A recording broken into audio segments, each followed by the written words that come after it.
we'll crack on with it because we got. Hello, everybody. Welcome. Speaking of cracking on. Welcome to all you squamous things givering under a gibbous moon out there. We're back to investigate some more Lovecraft-related shenanigans as we've read The Mound. Not to be confused with The Hound. Didn't we do The Hound before? I didn't. The Hound. Yeah, we did have it. It's where the two men that would dig up all these artifacts. That's right. Yeah, don't go back to that. The police is coming since I said artifacts.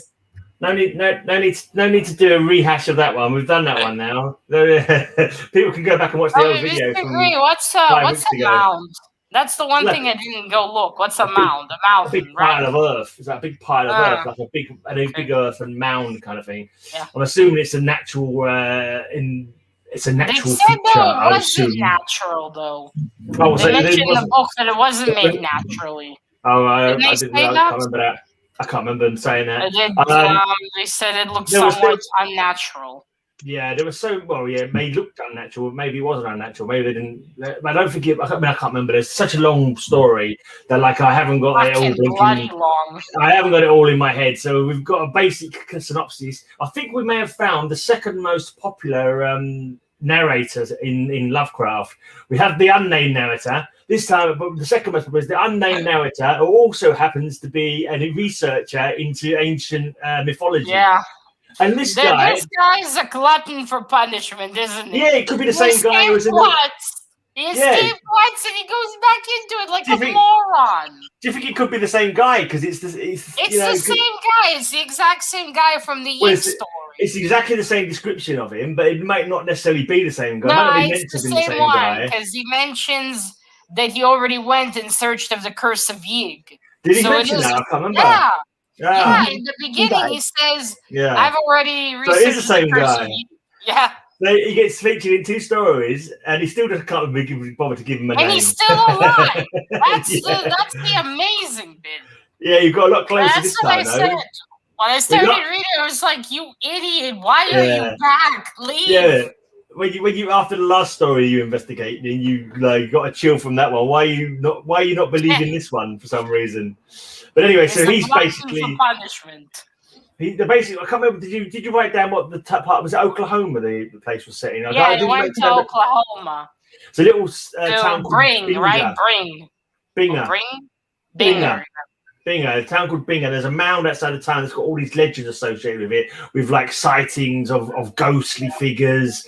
I believe there's a headless squaw who's on the top of the mound. Can be seen. Yeah, this narrator is kind of like. Sorry, Mr. Gray. I mean, this narrator is kind of like the guy from the Call of Cthulhu, the nephew, isn't he? A little bit. Like he doesn't believe at first, but then he learns that. That's the standard narrative. Often, I think we mentioned this touching last week that people don't believe. They have a rational disbelief on things that they're hearing, and if something happens to make them believe, and they normally go mad or get killed. So this guy's the luckiest character so far in the Lovecraft universe. He's been in 2 stories without dying or going mad. This guy. I know. This guy. He must have some I don't know, Cthulhu tentacle for luck. Like a rabbit's foot. But a tentacle. And he still doesn't get given a name. That's kind of crazy. Does anyone remember the stuff, the sightings and what happened around the mound that got him there in the first place? So obviously he's investigating. There's the squad, the Indian lady that appears at night. She's headless and she has a lantern. And then during the day, they see the tall Indian man. And there's legends of possibly and the disappearance. Yeah. And the disappearances have been happening. And the legends the locals tell and the Indians tell for many decades. The settlers have got their own stories about it. And the guy realized these stories go back further into the indigenous people knowing about it. Yeah, and he wants to investigate. You know that song "Ghost Riders in the Sky"? That reminded me of that. And because there's Ghost Riders in the Sky, there's Ghost Riders in the Sky, and this isn't there where they're there's battles going on at night, and they can check it out later. They hear at first, I thought that was gonna be the story about this fight of these ghosts. I thought that's what I was gonna focus on. Oh, and did you notice he wrote this one with the same lady, right? The same lady from the Curse of That's why possibly it's the same character. Was it Azalea? I can't remember the name. I didn't write it down. Wait, out loud. I have it here. Zelia Bishop. Zelia Bishop. Yeah, that one. Yeah, and I think she's the same. Yeah, she's the same lady from the Curse of Yig. Yeah, and Yig, of course, is mentioned in this as well. And I noticed Cthulhu. And by the way, apparently Cthulhu has a wife. Yeah. No, not Cthulhu. They're talking about shub-niggurath and no, but he said because he said they said the wife of the one that cannot be named. Yeah, that's Yog-Sothoth. Isn't that Cthulhu? No, because they already mentioned Cthulhu. Okay. They already mentioned Cthulhu in that sentence, so I can only assume it's Yog-Sothoth. Because I think Yog-Sothoth, as we discovered, Cthulhu. They mentioned Cthulhu a lot. Yeah, Cthulhu, but they wouldn't mention them and then say and the one who cannot be named if they'd already named him. Yeah, you don't name someone and then say, oh, and the person who cannot be named. I can't say we're going to do a stream today with me, OG Spacebunzz, the person who can't be named, and Matilda, because that wouldn't make any sense. So now I'm pretty sure it's Yog-Sothoth, because I think Yog-Sothoth and shub-niggurath are meant to be. Now we know where J.K. Rowling stole that one. I'm sure it's even mentioned in the Whisper in the Darkness that we did last week as well. And also there's a couple of bits that are. No, that wasn't last week, Mr. Gray. That was it was the Dunwich Horror. I think that was mentioned in Dunwich Horror as well. It was mentioned. The father of like shub-niggurath is the black goat of the woods of 1,000 young, I believe they're sometimes known as. But there was quite a lot of interesting historical stuff that happened around the mound as well. People going and investigate. Do you remember any of the stuff? People disappearing. One person crawling back without his feet. Yeah, that was quite nasty. Feet cut off, hair. One coming back crazy. Yeah. Two twins went in after the French War. Only one came back like 3 years later and couldn't even handle what happened to him and committed suicide. Yeah. Quite nasty sort of tales of anyone who not to mention that. Oh wait, I'll mention it later. It's too early. Not to mention, she says, and then doesn't mention it. That makes sense. That's like not to be named and then naming them. I mean, it's way further in the story. I don't want to go to a head. Trying to get like I'm talking about I just want to get to the society already, but let's go chronologically. So the unnamed guy gets all these stories. Despite getting all these stories, it would make any sensible person go, "Oh, you know what? Let's keep it undiscovered." Because like the natives, is that the one with one guy who's like over 100 years old? That comes with the gold. Grey Eagle. Why did I not go no Grey Eagle? I should have remembered that. With Grey in his name. Why did I not remember that golden eagle? Yeah, he also warns him. But wait, Okay, he gets to this place and he stays with this man, Compton, and his mom. And his mom, she was one of the first settlers, and she even remembers some disappearances. And like every day, these people see these two supposed ghosts. Yeah. At night, they see the Indian woman, and at the day, they see the Indian man. And they're all terrified of going there. Yeah, because they know people have disappeared or come back with their feet chopped off. It's quite a theme for Lovecraft. Wasn't there one person who went there and then a couple of days later he turned up and he was really old? Wasn't that? He was young.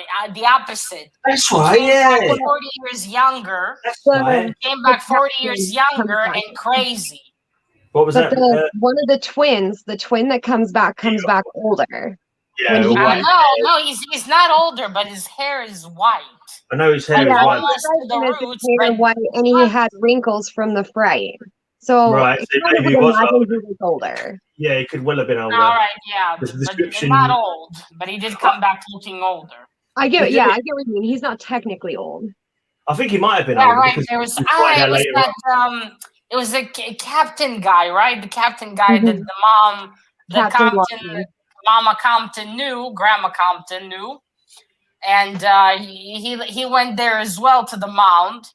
And he came back later, and he was like 40 years younger. And I think, was he the one with the missing feet? Yes. Right. Yes, he was the one. They're babbling about various things, mentioning some. I didn't write down any of the babble. No, that was Heston. A few of them. A few of them were babbling about what they'd seen, hadn't they? That was Heathman, right? I don't remember. I'm sure it's more than one person who was babbling about what they saw. Wasn't the old guy babbling about what they saw as well? The one that was babbling for years was someone. His name begins with an H. 8 years when it. Yeah, I didn't write notes for all the ones at the beginning, but no, just to be more general. Like there was like you said, one of them I think was babbling for 8 years before he died. One of them blew his brains out, and Yeah, and then there was this captain. By the way, it's quite a theme in Lovecraft where you have this like specific place that people know to avoid, even though they don't remember why. But they just avoid it. Just stories. Kind of a reoccurring thing, isn't it? Yeah. It's like it's so long ago, some of it they don't remember. They just know not to go there. But in this case, they actually have something to keep reminding them. Yeah. There was two guys, I think it was 1913, weren't they? They went there, I think, in 1913, because later on we find evidence of them right towards the end of the story. Matilda's disappeared at the mound again. Oh, Matilda, don't go near the mound, Matilda.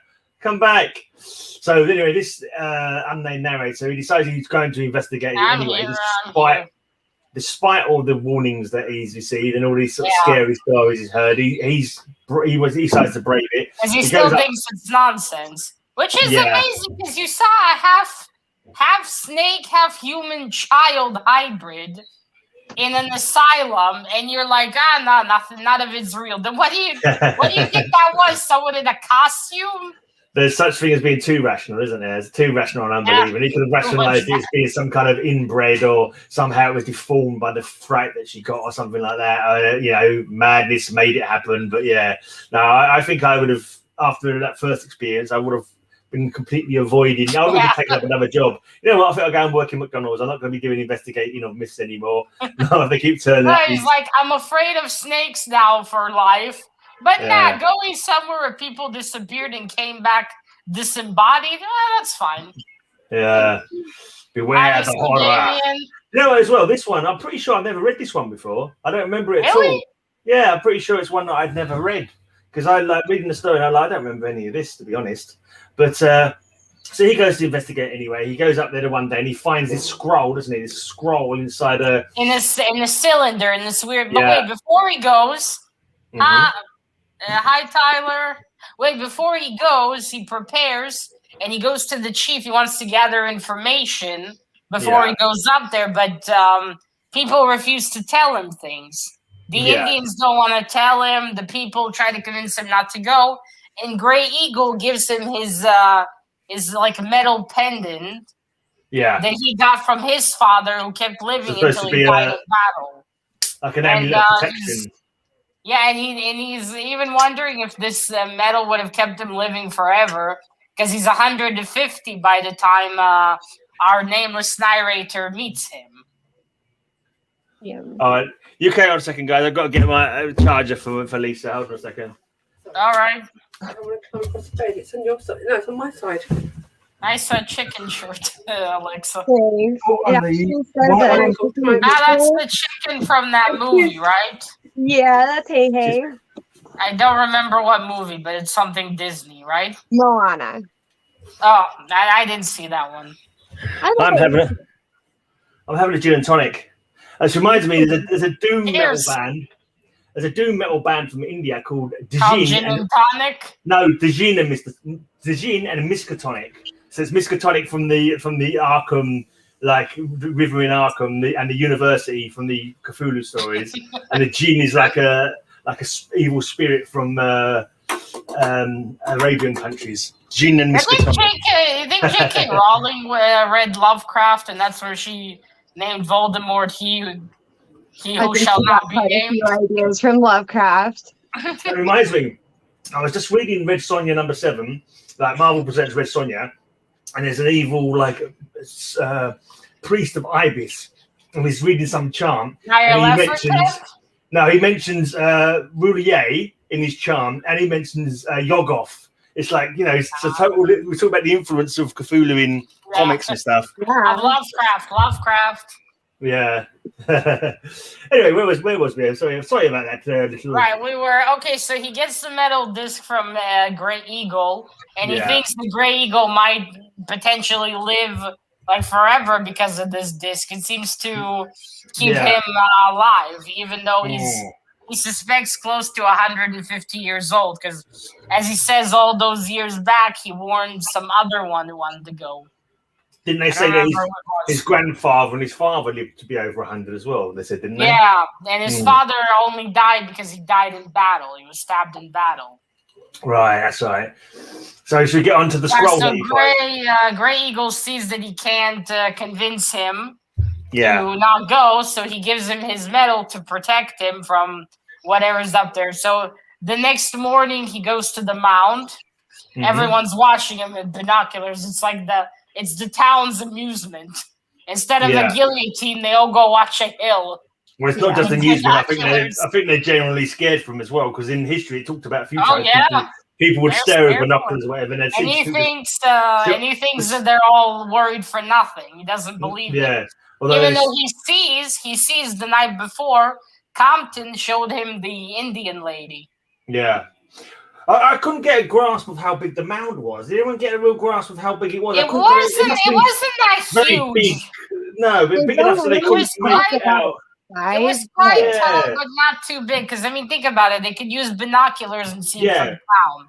So it couldn't have been... Here in America, a mound is typically smaller than a hill. So it's not really big. Yeah, and also it didn't take him long to reach up there as well. So people were up there in hours.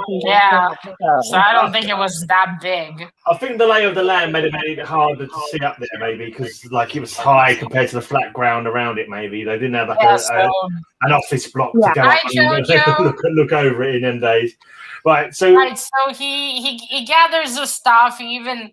On a whim, he takes the disc. He at first doesn't plan to take it, the one Grey Eagle gave him, but he takes it anyway. And he even tells us, I think maybe that's what protected me and my sanity, possibly. Later on, we discover it does. He goes up the mound with with everything, and he's kind of digging there, and he finds this cylinder with this strange writing. And then he decides, and then he sees, the disc that he's wearing is also made of strange metal. Yeah, but they're also magnetically attracted to each other. The disc and the scroll, the casing, are magically, they kind of magnetically... But not to other metals. To other metals, it has no attraction. Yeah, and it does seem like it's a metal that's never been seen on the... He doesn't recognize the metal. Oh, and remember, he feels like he's being pulled too, right? He mentions... There's some presence up there. It feels like it's like with the wind, but it feels like certain things sort of almost pushing him back from going in certain directions. He can't quite work out what it is. So he takes the cylinder with him because he notices it's getting darker slowly. He doesn't want to stay there. He takes the cylinder. He leaves his pick and shovel behind because he's going to come back tomorrow. He leaves them behind. He's going to come back tomorrow. Goes back down. Everyone's like, "Oh, you're alive!" Yeah, he starts to translate the scroll. Before that, everyone asks him things. The Comptons want to know too, but he says, "Wait, I'll translate what it says here, and then I'll get back to you," because he sees this in Spanish. Yeah. And then he goes back to the Comptons' house and goes into his room. And then for a large chunk of the story, basically read the diary of Zamakuna. What's on the scroll, basically. How do you pronounce his name? Well, I'm pronouncing it. It says his full name is Panfilo de Zamacona y Núñez, was his full name. Okay, I read it as Zamacona. Yeah, most of the time he just referred to as Zamacona, but that was his full name. Which makes it easier. Even Lovecraft couldn't be fucked. Like Zamacona it is. Yeah, there's no need to write it full in every single mention of it, is there? That would be foolish. That would be a waste of words. That would have gotten old really quick. Yeah, so then we learned that Zamacona always had a sense of adventures. He's a Spaniard. He's Spanish. Spaniard, and he managed to join a team. Was it called Dover or something like that? What was the name? Because there was I'm guessing that this investigation for the Golden City was taken from history. Because I'm sure some of the conquistadors. Not investigation. A lot of the time, a search for the. I'm sure that was taken from historical, because quite often you hear about Spaniards looking for fabled cities of gold. I think he used it. Yeah. Yeah, it kind of made me for some reason, remember there's this man in history that only had 40 men and managed to conquer the Aztecs or something. Yeah, that's or some island. That kind of Hi, Mr. Ross. So that they went out in search. I can't remember who it was. I think it was Cordoba or something like that. That he was part of. Yeah, the they search went party. there and they didn't have. They were fooled by their Indian guide when they reached the place where the Mound was. Yeah, I don't think they got as close as the Mound, but for some reason his Samakona went off on his own. He got his own intel, didn't he? He got his own intel, and he went off on his own to try. Yeah, because his leader, the captain, was now skeptical of what the Indians said, and then he meets this Indian charging buffalo that tells him about, because he went down there to the hole in this mound. That's right. But he got scared and he went back and he thinks that's where there's gold. So Zamakona makes a deal with him. He goes alone.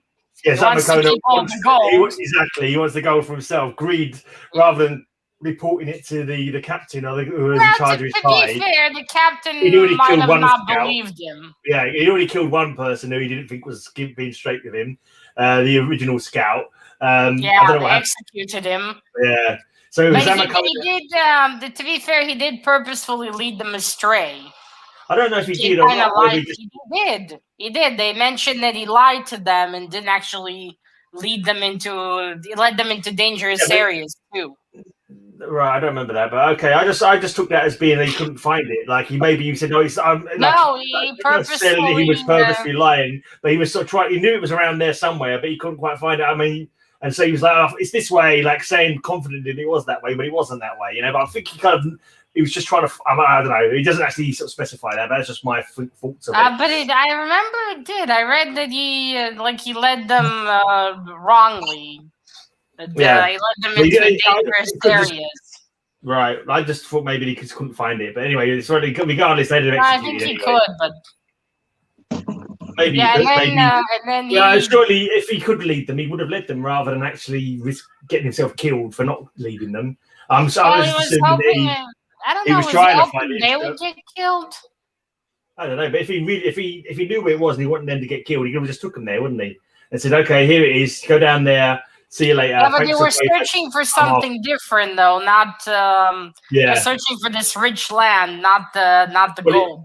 It could have been that, like you say, the guide might have just been trying to con them for money. He might have just said, "Oh yeah, I know where it is. Pay me so I'll take you to it." And maybe he was trying to, didn't end well for him, did he? No, he had an execution. But anyway, this Samakona finds this place, and he starts going down into this. No, wait. Before that, Charging Buffalo takes him. He gives him rations and all this equipment, and he goes down and he tells him, "All right, meet me in a month here. We'll send camp." And then he just goes down, and it takes him a while to reach it. There's like a really long descent. Kind of reminded me of that story with those temples. The Nameless City. The Nameless City. The Nameless City was like that.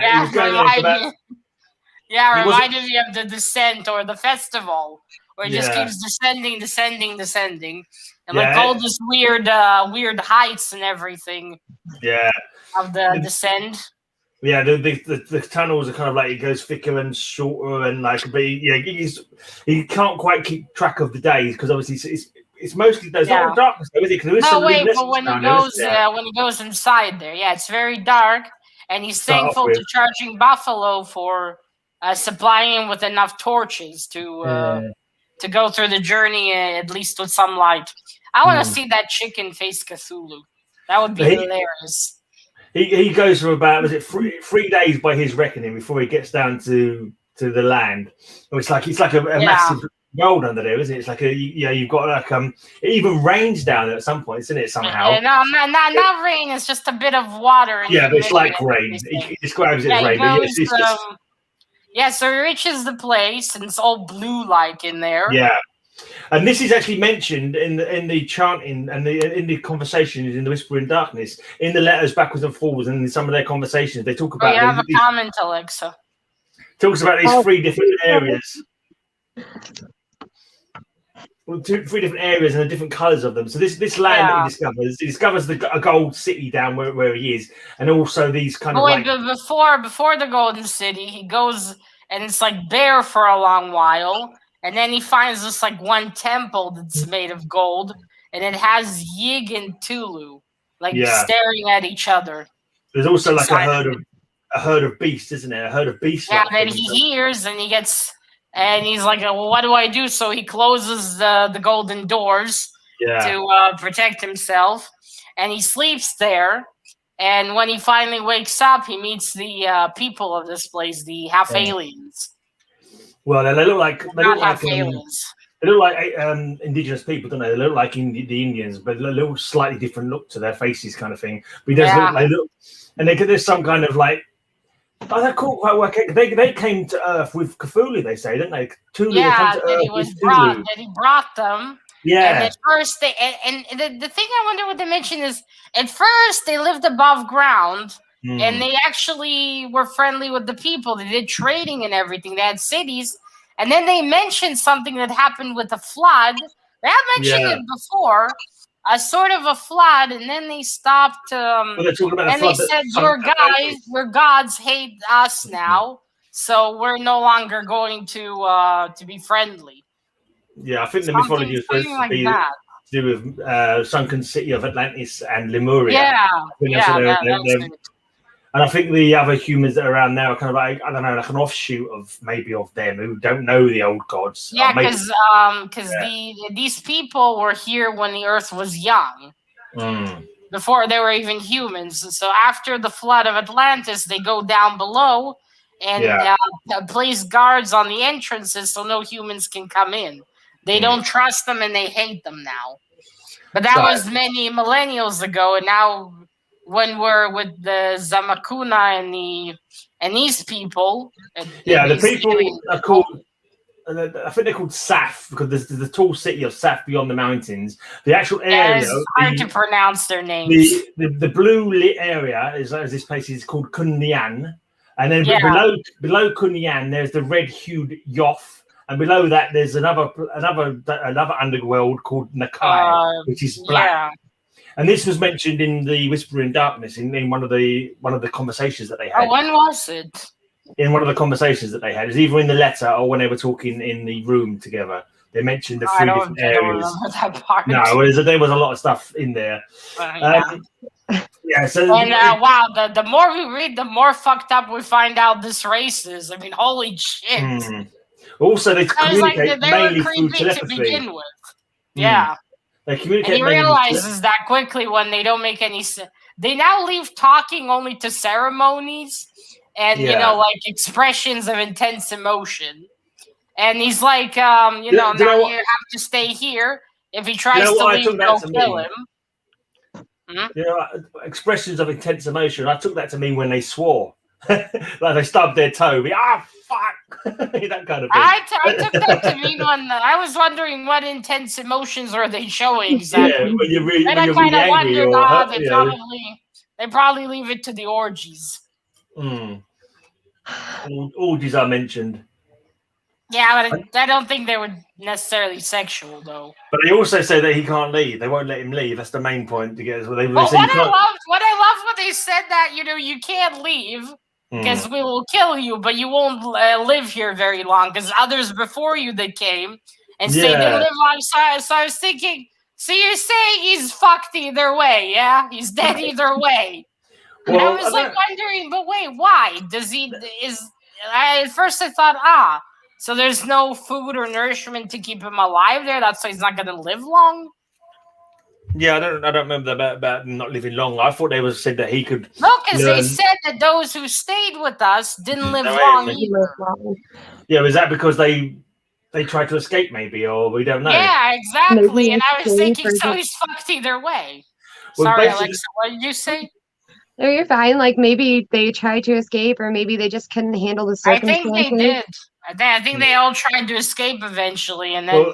Well, another thing to remember as well is that Mr. Gray's also right. They tell him he can't leave, and then they take him to the city because he's now their shiny new exciting toy.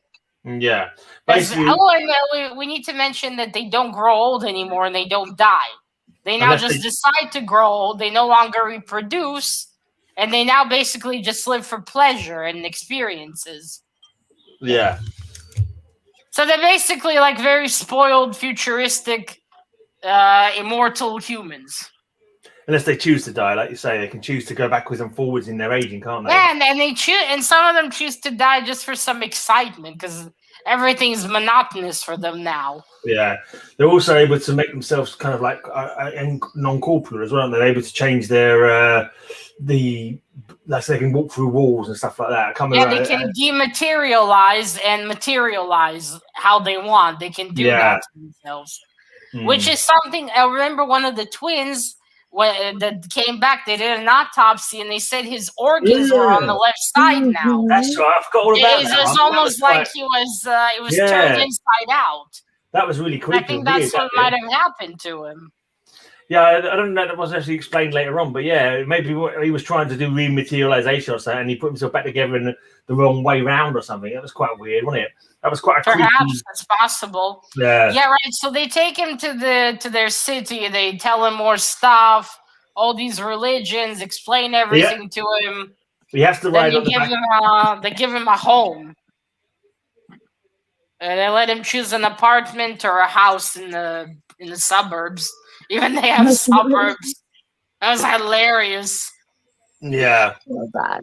Yeah, they mentioned the thing he's riding on. Mr. Gray, you were saying. Yeah, the cattle, which also double up. They're kind of like semi-intelligent, kind of like half humanoid. They were mated. This humanoid slave race that live in Kinyan. The original were reptilian.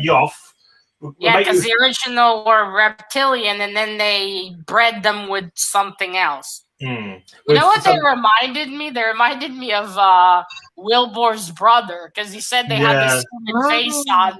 And I immediately thought of when he first mentioned the herding and the footprints. I thought, holy shit, are these creatures like Wilbor's brother but smaller? I imagine this big ball with arms and everything and jelly faces. Yeah, they weren't quite the same. They were like 4 legs, weren't they? Wilbur had lots of legs, didn't he? That's just what I imagined immediately. It was like, called Giaiofen. They call him Giaiofen. He said, Giaiofen, he merely hinted at the shocking morbidity of these great floundering white things with black fur on their backs, a rudimentary horn in the center of their foreheads, and an unmistakable trace of human or anthropoid blood in their flat-nosed, bulging lipped faces. They were, he declared later in his manuscript, the most terrible objective entities he ever saw in his life, either in Kunyan or in the outer world. So that's how he described these creatures. That would have made quite an interesting hamburger, though. But yeah, they ate them, didn't they? But also they were able to communicate with them as well, weren't they? Because they actually reported that they'd seen this. They reported they've seen Zamakuna and went back to tell them. Yeah, to Saf. Oh, pardon me. Yeah, it's important later in the story too. Yeah. I've got a bit about the government and the world of Kunyan. It says, in government, Saf was a kind of communistic or semi-anarchical state. I started laughing when I read that. Habit rather than law determining the daily order of things. This was made possible by the age-old experience and paralyzing ennui of the race, whose wants and needs were limited to physical fundamentals and to new sensations. An aeon-long tolerance not yet undermined by growing reaction had abolished all illusions of values and principles, and nothing but an approximation to customs ever sought or expected. To see that the mutual encroachments of pleasure-seeking never crippled the mass life of the community, this is all that was desired. Family organisation had long since perished, and the civil and social distinction of the sexes had disappeared. Daily life was organised in ceremonial patterns with games, intoxication, torture of slaves, daydreaming, gastronomic and emotional orgies, religious exercises, exotic experiments, artistic and philosophical discussions, and the like as the principal occupations. And that's kind of like why they want fucked up, lazy race. Well, yeah, it was just like a race that they said it was going degenerate because they've been around for so long and been alive for so long. You know what it made me? It made me think of. There's this. I don't remember what's the lady's name, but she said her quote was, "So many people want immortality they don't know what to do on a Sunday morning." Right. That made me think about that because they have immortality now and they just don't know what to do anymore. They're at the point where they're like only live for pleasure because they don't mate anymore. They don't reproduce. They don't die. So they have no purpose now. And they like achieved everything. So it's kind of like, what do we do from here? Now what they spend their time on is torturing and watching others suffer and experiment on them. Well, the other thing that they're very, like you say, he's like the flavor of the month, their new toy, because they want to get knowledge from him. So they're spending lots of time eye to eye because they can communicate by looking in each other's eyes and they can like read their minds, kind of thing. Basically, they're trying to plow knowledge from him of the world above. Yeah. And because he's seen most of the time the people they've got in the past have only known the local tribal stuff. But now, like he's come from Spain, they only got people the close world by. is a bigger place. The world is more explored. You know, the Spanish, so he knows more about the world than the people who've never gone beyond their tribe that they'd spoken to previously. So he's like you say, he's much more interesting to them.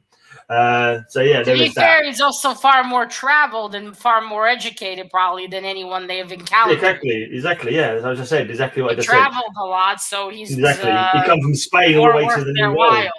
Yeah, he's come from Spain all the way to the New World, hasn't he? So yeah. And these Gyarthon,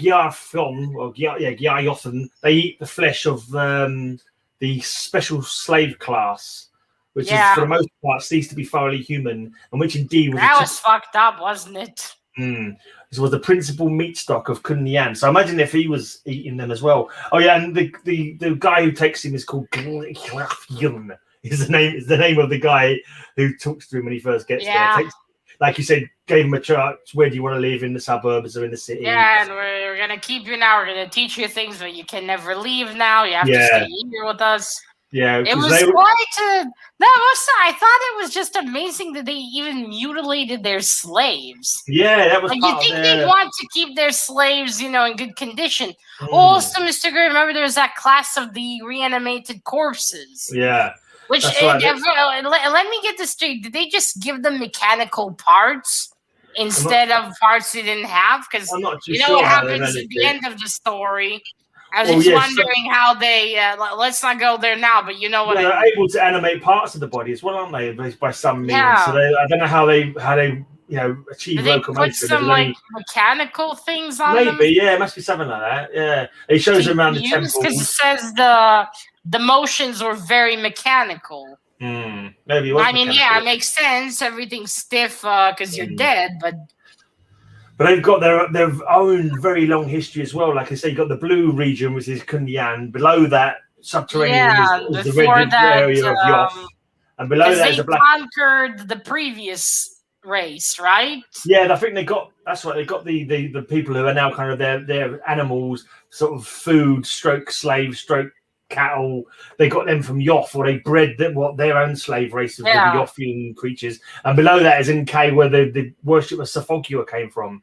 And the things that live down there, there's the toad god, right? And then they went down there, and there was these black mass things. That's right. Yeah, slimy black masses. But this is all history, like long ago history. I think good old Zambakana would have been better off with them. No, I don't. What with considering how he ends, I think it would have been better to be eaten. Well, we have maybe quicker, I suppose. Maybe, yeah. Yeah. Let's see what I've written down here. If it was talking about. Yeah, and then he attempts escape. Yeah, for the first time, right? Yeah. First time they let him off lightly, didn't they? They just say, "Don't do that again." Wait, don't go around. Oh, and we didn't mention the way families work there. They kind of have like these rotating groups of noble men and gentlemen that come in, and that replaces family. Yeah, it's like an orgy. Yeah, it sounded like it was just an orgy. Like it was like a rotating orgy kind of session. Yeah. And that's when he meets Talaya Yub, who falls in love with him, doesn't she? She falls in love with him. No, she's just interested in what he wants to. He said she's of average intelligence, and he kind of manipulates her because she tells him the secret of her family because they've been bound in their status. They knew about one more portal that the others didn't know about, and they kept it as a family secret. Yeah, I thought she'd fallen in love with her. I thought that was the whole taking her as his wife. What did you think, spacebunzz? Did you remember that bit? I'm sorry, you broke out there. Talai Yub, who is part of the group that he has nookie time with. I'm sorry, I thought I got the impression that she fell in love with him, and that's why she was. He has nookie time because it says orgies, but it doesn't say sex. I'm pretty sure. I kind of thought there was love there, but I mean, yeah, I'm sure it says that she fell in love with him, and that's how he was able to use that to his advantage. She wouldn't have helped him to escape or been willing to give up her own safety. Yeah, but he manipulates her, though. Yeah, because I don't think I don't know. I didn't get the notion that she loved him. I got the notion that she wanted to go to like the new world outside, because you got to remember she's been there for centuries too, and she's already bored of everything. Right? I guess the excitement of getting out of there. I don't know. I agree with you. I just thought she was going because she loved him, and there were these connections and feelings. I don't know. It didn't really seem like there was that much of a connection there. Seems like more That's the impression I got. But there you go. I got the impression that she loved him, and that's why she wanted to run away with him. They wanted to get away, and she was willing to do it because of the fact that she, and he was talking about her making him his wife, but then he said he'd probably get a Spanish wife. Yeah, no. He was manipulating her, but he could only do that because of the fact that she had emotions for him. I saw the impression I got anyway. I don't know. You think she could tell with the mind reading that yeah, I don't know. That's right.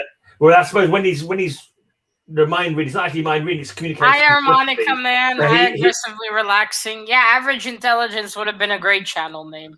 So when they're talking telepathically, he chooses to tell them what he wants to tell them, doesn't he? I don't think they just read his mind and suck out whatever knowledge they want. I think it's more about what he chooses to and he starts to give his knowledge more sparingly, so they would not get bored of him quickly. Yeah, that's right. And making he's worried about that. That's right. He's kind of thinking. He says more of them get more hostile as the time passes because he's there for 4 years. Yeah. 4 years. Well, what he assumes is 4 years. As our nameless narrator mentions, he doesn't really. He could be wrong with his perception of time. Let me read this chapter. It says, but the longer he stayed, the more he wished to leave. For the inner life of Kunyan was based on impulses very plainly outside his radius. Can we stop the echo? They wanted him to go to the arena to see the torturing too. Whoever's got the echo, try and stop it. Is anyone else getting the echo that I'm getting?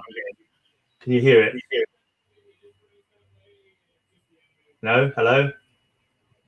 Are you there? I can hear your echo, but I muted myself, so maybe it would stop. Oh, okay. I think it might have been Matilda. No one was answering. I wasn't on the screen, so I wasn't. All right, so I've got what I've got. But the longer he stayed, the more he wished to leave. For the inner life of Kunyan was based on impulses very plainly outside his radius. As he progressed in historical knowledge, he understood more, but understanding only heightened his distaste. He felt that the people of Saf were a lost and dangerous race, more dangerous to themselves than they knew, and that their growing frenzy of monotony, warfare, and novelty quest was leading them rapidly towards a precipice of disintegration and utter horror. His own visit, he could see, had accelerated their unrest, not only by introducing fears of outside invasion, but by exciting in many who wished to sally forth and taste the diverse external world he described. So, yeah. And so with the growth of boredom and restlessness, he saw cruelty and subtlety and revolt were growing apace. There was more and more cosmic abnormality, more and more curious sadism, more and more ignorance and superstition, and more desire to escape out of physical life into a the sadism was very worrying. Yeah, that was kind of like when you first mentioned, you kind of think to yourself, like in a society where it's supposed to be like the realm of, much more knowledge and that kind of stuff. The fact that I think torturing slaves is it's a good pastime. That's something to do at the weekend. Yeah, we like learning. When we got to that, I was like, ooh, these people are fucked up. Yeah, we like learning. We've learned how to age ourselves, to make ourselves young again, and to walk through walls. Oh, and torture. Torture's our other hobby. It's like doing comic books, Lovecraft, heavy metal, and torturing people. Yeah. Like I said, they just lost their purpose because now they no longer die and they no longer reproduce. Yeah. So they have nothing to strive for in the future. No new generation to educate and to bring to continue on in the world after them, basically. So, on his first escape attempt, the lady helping him, they get discovered at the last minute. He gets let off, so don't do it again. Because one of the beasts that they take with them with gold escapes back and brings the people, and they don't even try to. Yeah, they almost make it, but then they get caught, and they don't try to. Struggle. Don't try to struggle. Let's go. Yeah. One of the Giai often runs off and notifies them that they're trying to escape. And Zamakona gets off lightly, gets off with a warning and sent back to his home. But the lady, she gets sent to the arena and beheaded, and she becomes later the ghost lady that's on the mound. Yeah, I think that was her. Yeah, it was. She becomes the night guard. Yeah. She's like a zombie. She's raised back as a zombie after they killed her. They made him into a zombie guardian of the gate because that gate had been forgotten by everybody apart from her family because it was like a hidden secret of her family. I'm surprised they didn't mention they killed the whole family. I just kind of thought they were going to kill all of them. No, I don't think they didn't mention the rest of the family being killed, just her. Because I think I was surprised. I thought they would kill her family too. No, they didn't. They never. I think they've been. It's one of those gates they've been forgotten about. Because after he tries to escape, they send out guards now to the gates again, and now this lady becomes the night guard forever. The irony. Yeah, but the actual entrance escape becomes her prison. Yeah, but the entrance that's in what's his name? Zamakona. Zamakona, the entrance to Zamakona first got into the underworld is not the same entrance that when entrance he tried to escape from. It's a different one. Yeah, is the mound of the story. Yeah, because he originally tries to go back the way he came, but there's already people, these races standing there, and they tell him go back, go back. And after the second time, they give him a warning: if you do this again, we will send you to the arena and much worse will be done to you. Yeah. But if you don't go, you'll be fine. And then I think pretty much the last thing in the scroll is he's learned how to do the dematerialization and he's going to make another attempt to escape. She helped them go through their way, which is the entrance to the mound. She dematerialized them. Yeah, but he didn't know how to do dematerialization very well at that point. And then he learns how to do it. Yeah, and that's how he tries to make what we find out is his last escape attempt. His third escape, and then he says the last thing he writes in the scroll is, "I must hurry, it's getting late." Something like that. And that's it. But that is his plan. Our nameless narrator finishes reading. It's morning. He goes down, he tells to the Comptons. And he thinks it's a hoax, doesn't he? He believes it's a hoax, doesn't he? The scroll. He thinks, this is a joke. Yeah. And I'm at this point, I'm thinking, are you fucking dumb? Yeah. How much is it worth for an entire village to just play one fucking joke? Yeah. And imagine somehow, you see them with the Indians later. That fool believed us. Yeah. And to craft some sort of scroll holder that somehow is magnetically attracted to only. Yeah, but you think, how do you explain the cylinder then? Yeah, exactly. Narrator of metal that he's not seen anywhere else on Earth, kind of thing. I think that would be the story kind of adds up. Let's call him Nigel. We're not having Nigel the narrator and Nigel for Nyarlathotep because that's just too confusing. How about Jerry? I just call him idiot. Let's call him Jerry. He needs a name. Man who doesn't learn his lesson. Yeah. Oh, let's just leave it nameless narrator. But he goes up there again, deciding he's gonna carry on. Hello, White Shadow Coffee and Comics. Hello. But then he gets up there, he finds his pick and shovel have disappeared. But he's got a couple he goes back up there again. He sees that they disappeared. He's like, and by the way, when he left that evening,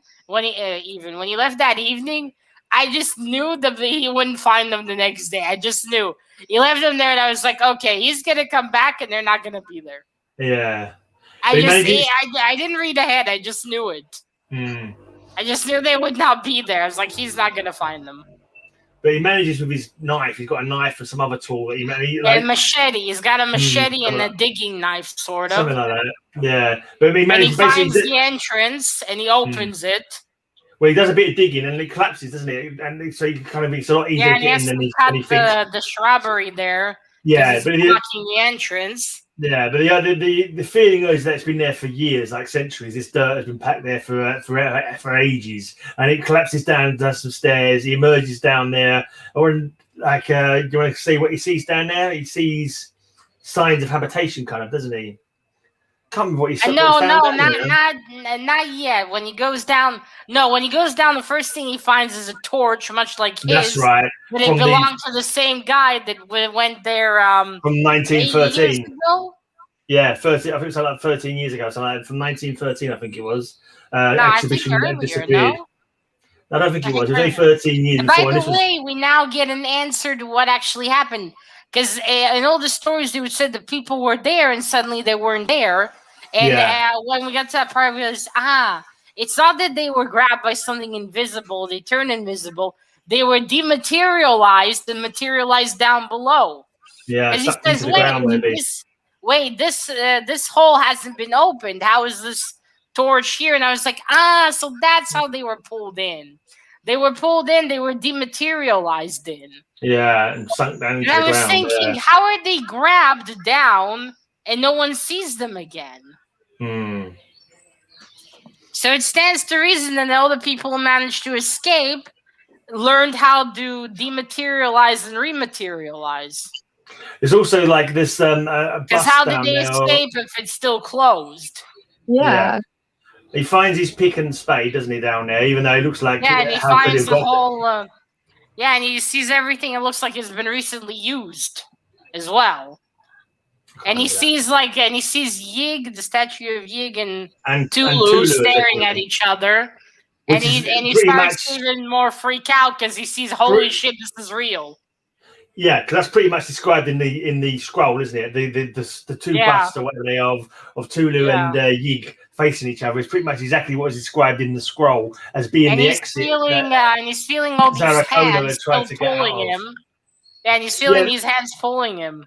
Yeah, he got a sensation of like feeling, like you say, like something sort of brushing against him. Like it's not like compelling like to grab him, but we've realised it's the amulet that he's wearing. Because like Zamakona mentioned, they would get weaker as time would go on. And that's why they couldn't, and the disc prevented them from actually grabbing him.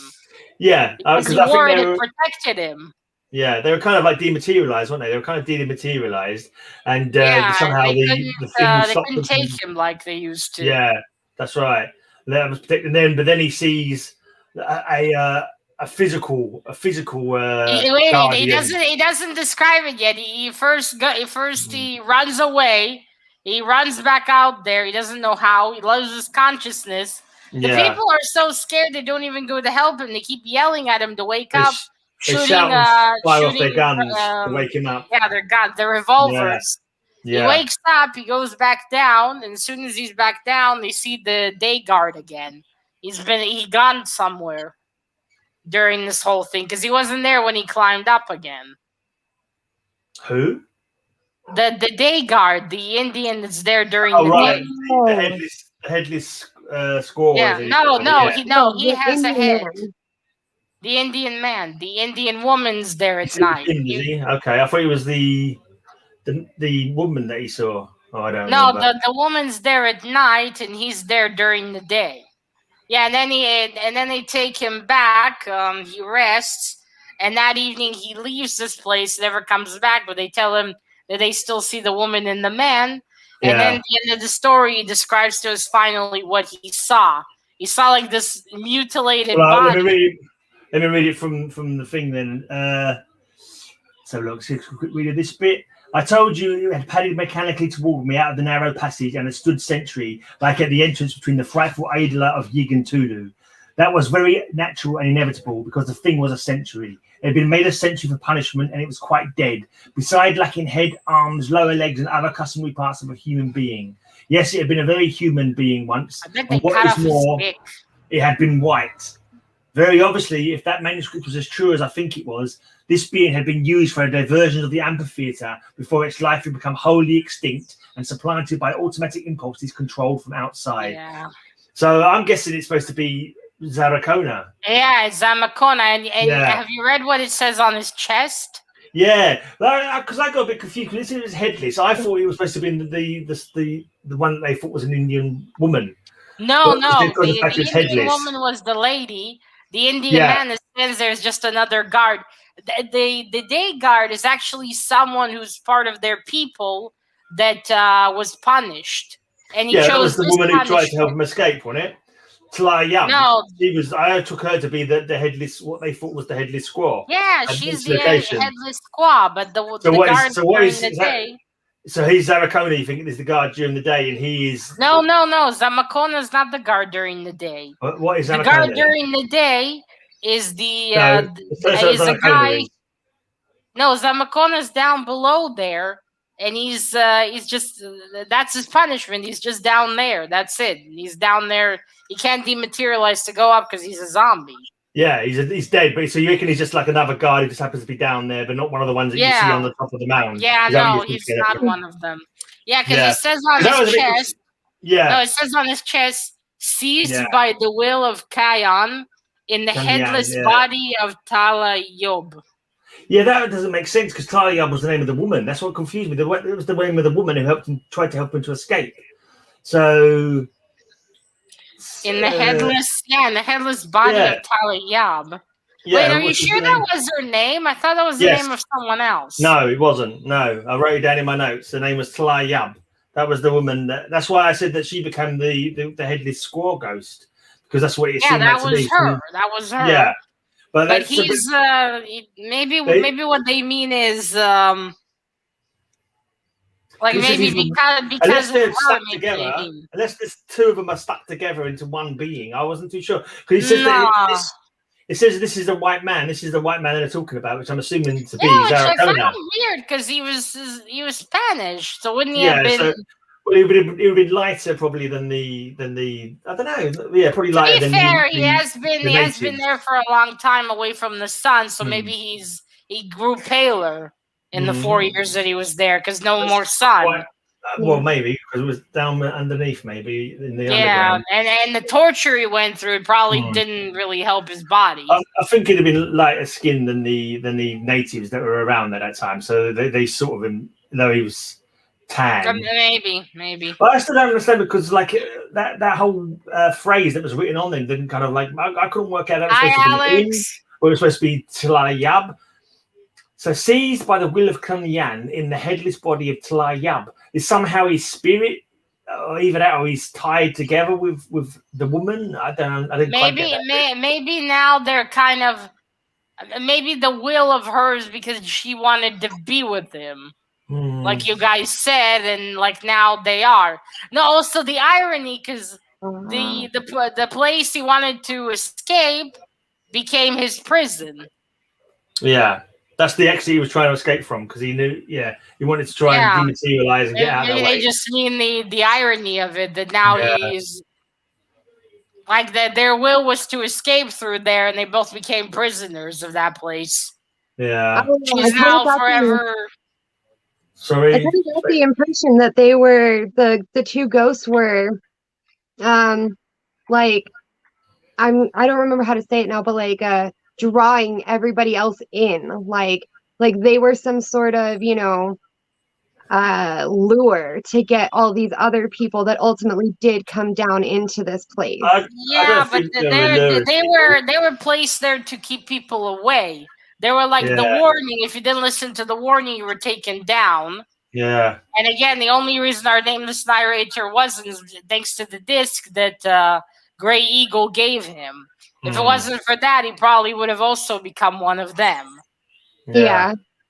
So no, that's what I didn't understand because he doesn't have a head, he doesn't have arms, he doesn't have legs, but yet he somehow walked towards him. That's why I thought they gave him a mechanical body. Yeah, that's it. I was imagining they placed the torso somewhere, right? Yeah, that's be something like that. I mean, how else was he walking? By the way, in other human parts, I'm guessing his dingling went. Quite possibly. Yeah, I mean, I imagine since they probably did a lot of mutilation on him. Yeah. Poor dude. I mean, it's even worse than what happened to the lady. Well, she got chopped up as well. She was made headless as well. This is what I. Yeah, but you know, think about it. She still had a lower body. Our poor Zamakuna, basically, he's like, yeah, that's it. He's just a torso. Yeah. By the way, we don't actually know if he even has a butt now. Does he even have the more lower parts? I don't think it matters because he's not eating or anything. Because he's got no head, so it doesn't matter. He's not going to be excreting anything. So it doesn't matter if he's got a butt or not.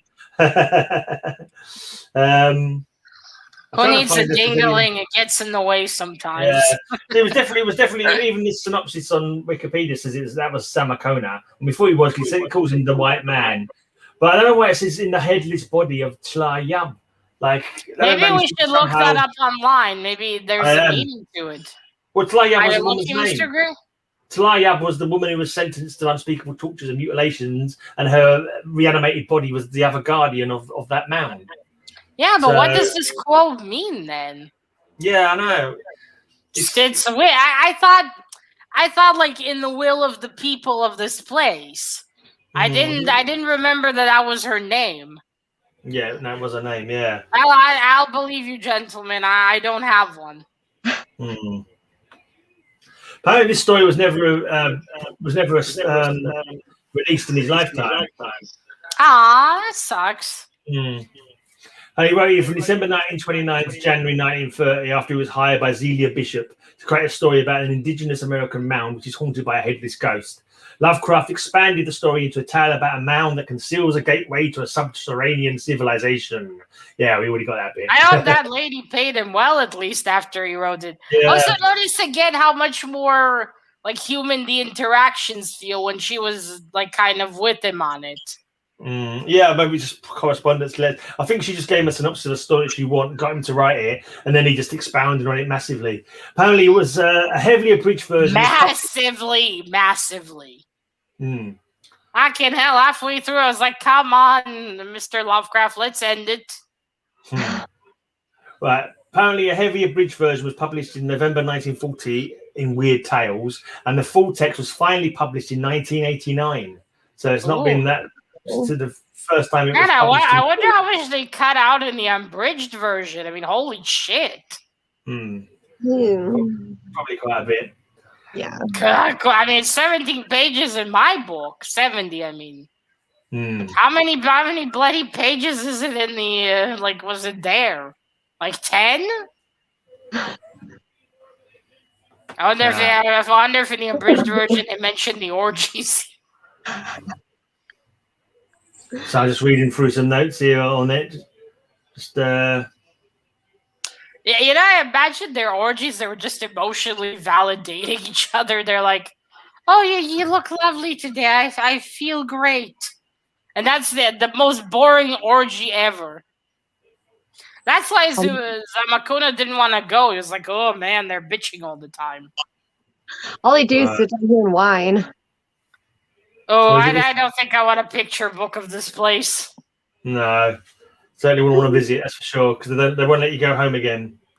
Yeah. Yeah, what you get, I bet that's what happens happened to the rest of the people.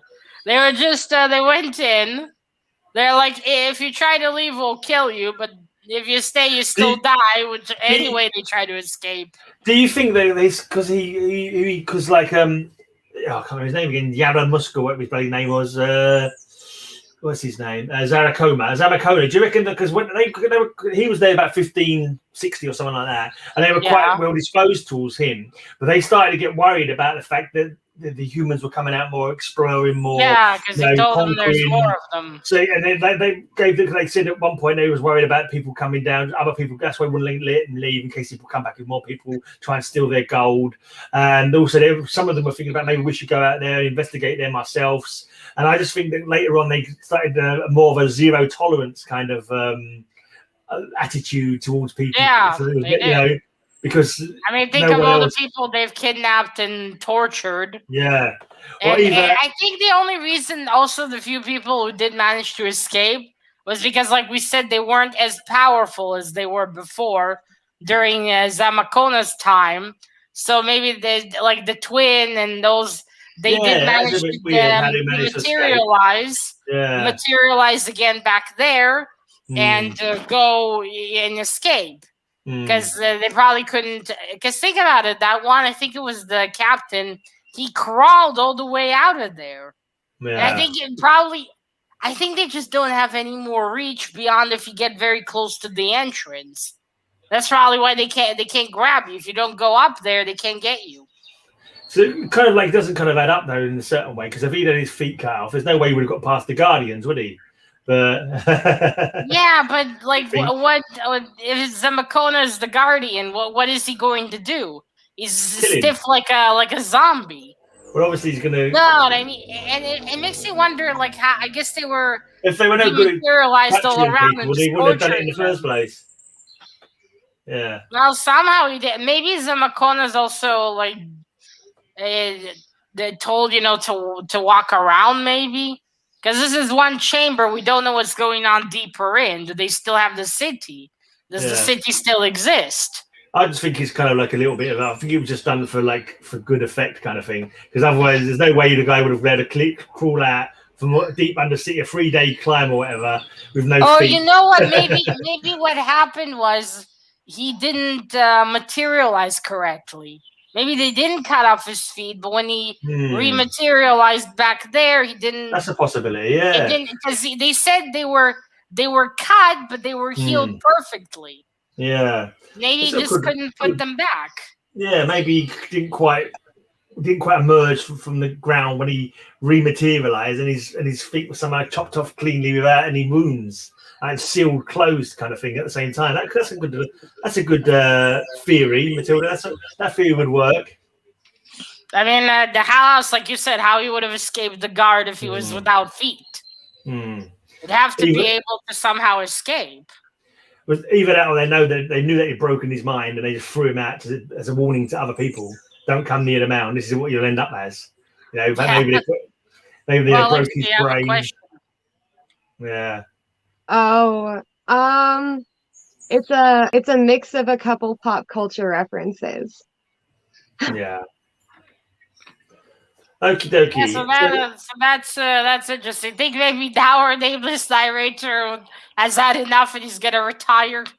I wonder if anyone else wants to that is the luckiest person in the Lovecraft universe. Yeah, he's made 2 stories of that.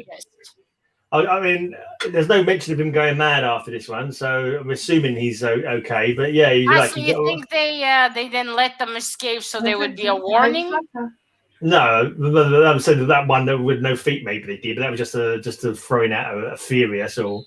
That was no serious. But yeah, your theory sounds quite good. Hi, Lisa. Great to see you. All right. Mr. Grace chasing her away. That's my dinner's here now, so we're gonna have to wrap up. So that was, even though it was bloody long, that was quite a cool story with all the descriptions of this society. Yeah, it was quite inventive. I quite thought it was pretty cool. Yeah, it's still too bloody long, but very interesting. Yeah, and still gives you food for thought as well. Like what happened there, why did that happen, kind of thing. Yeah. Mainly, why the hell did he go back after reading the scroll? Yeah, but it's interesting how he's still, even after what he saw one of Yig's half hybrid children, he's still he didn't believe this stuff.